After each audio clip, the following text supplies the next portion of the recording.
How do you seize a tanker protected by a Russian nuclear submarine without starting World War III? On January 7, 2026, the U.S. found the answer. The target was the Marinera, a shadow fleet vessel carrying Venezuelan oil, hiding behind a freshly painted Russian flag and an attack sub-escort.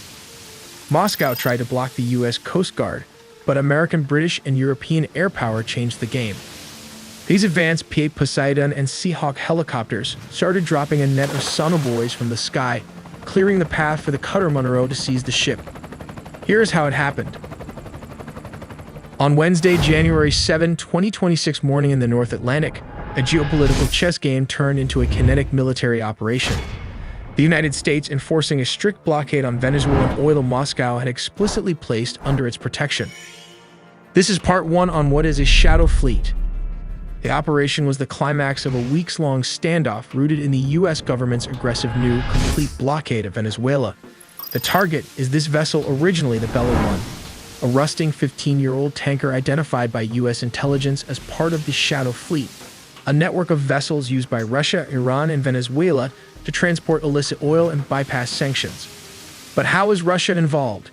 In December 2025, the Bella 1 attempted to run from the U.S. blockade near the Venezuelan coast to load crude oil.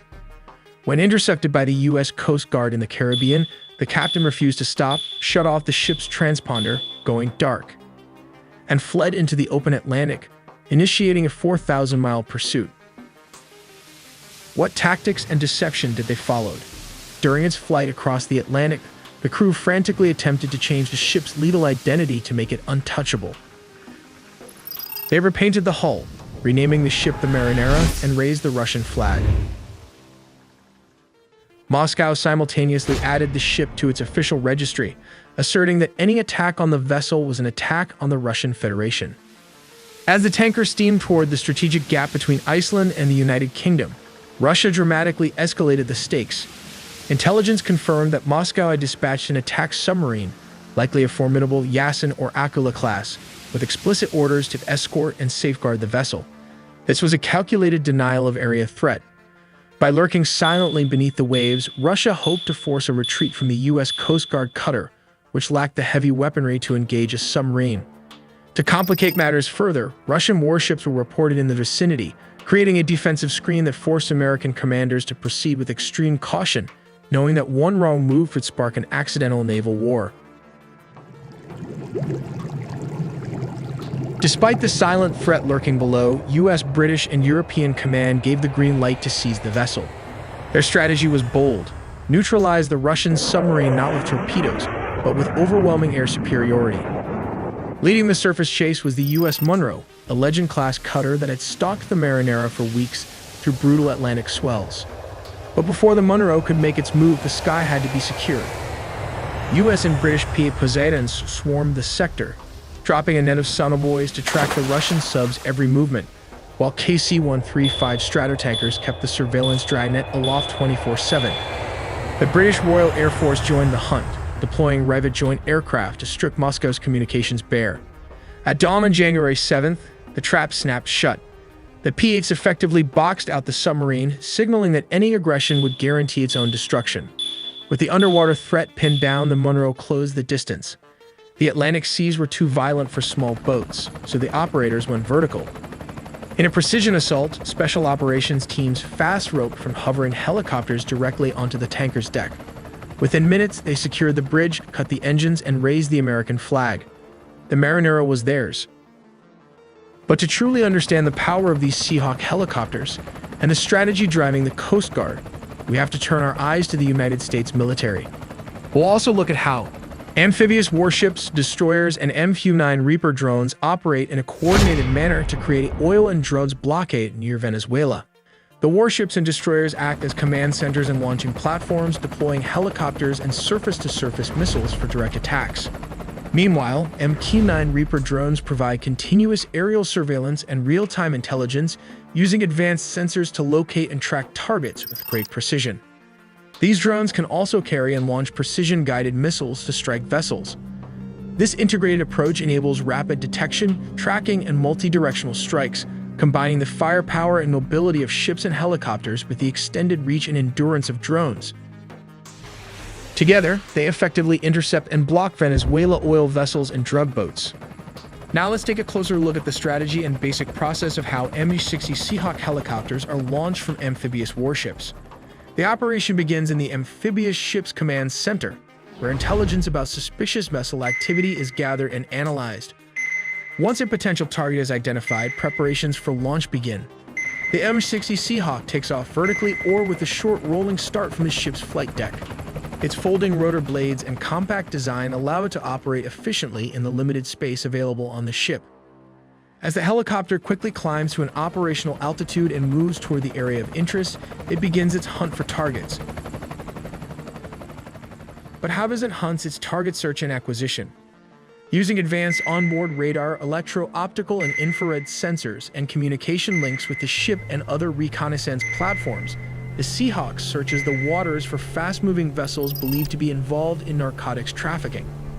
It integrates sensor data with real-time intelligence provided by drones or other assets to enhance target acquisition.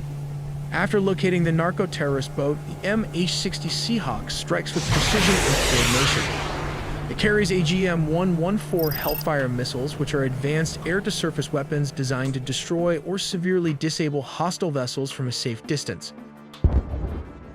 Let's take a look at how these are used to hunt down fast attack boats. In addition to missiles, the Seahawk is armed with heavy machine guns, including the powerful .50 caliber Gauss-16 minigun mounted on either side of the cabin door.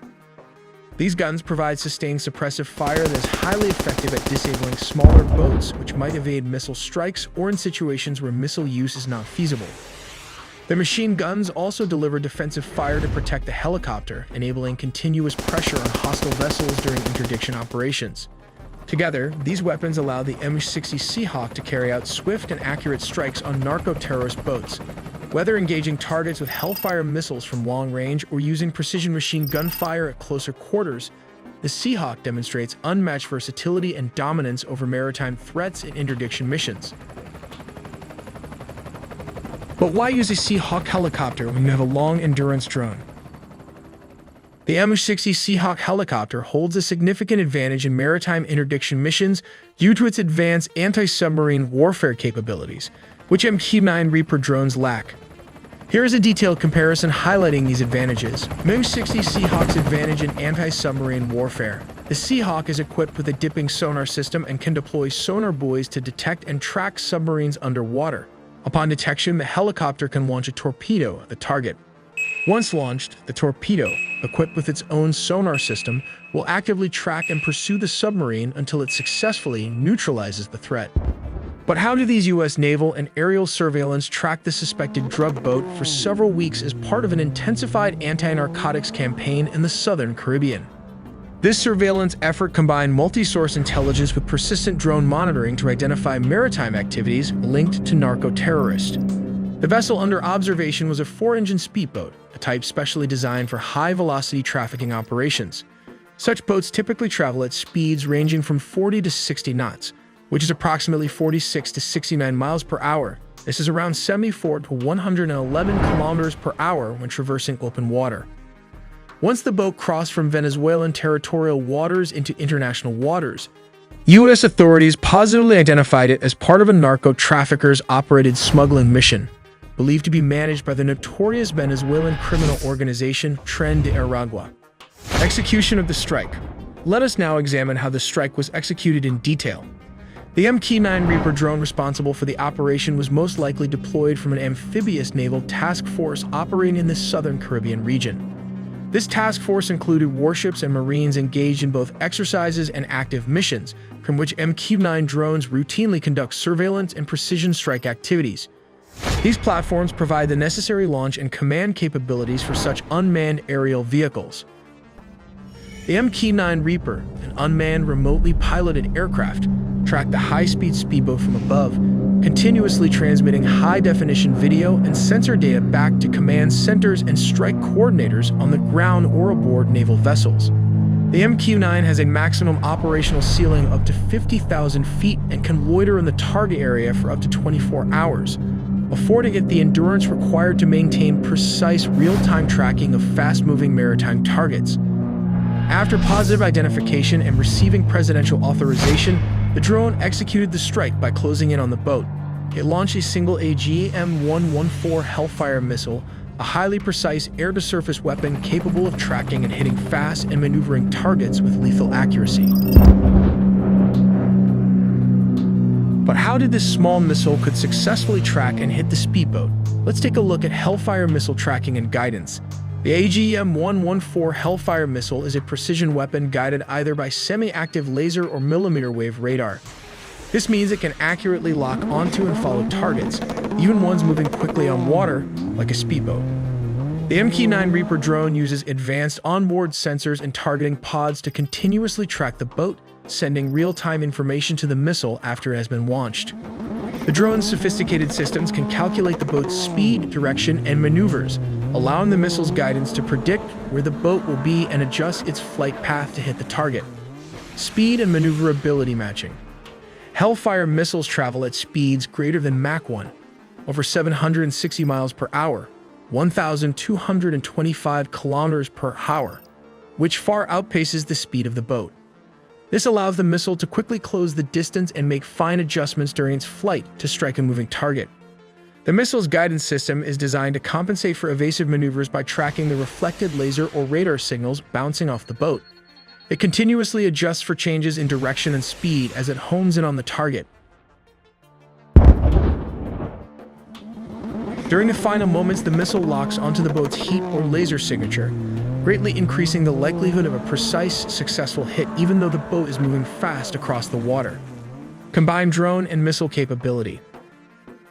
The MQ-9 Reaper's ability to maintain constant visual and sensor tracking of the boat provides the missile with necessary mid-course updates to ensure highly precise targeting. This powerful combination of persistent drone surveillance, the missile's incredible speed, and active guidance makes striking fast-moving maritime targets, like the Venezuelan speedboat traveling nearly 70 miles per hour, possible and highly effective. Paired with the MQ-9 Reaper drone's continuous real-time tracking, enable the missile to accurately follow, anticipate, and destroy a fast-moving boat traveling at speeds up to 69 miles per hour. We also made a deep dive into the sea, air, and land components of the nuclear triad, so subscribe for more videos to not miss a beat.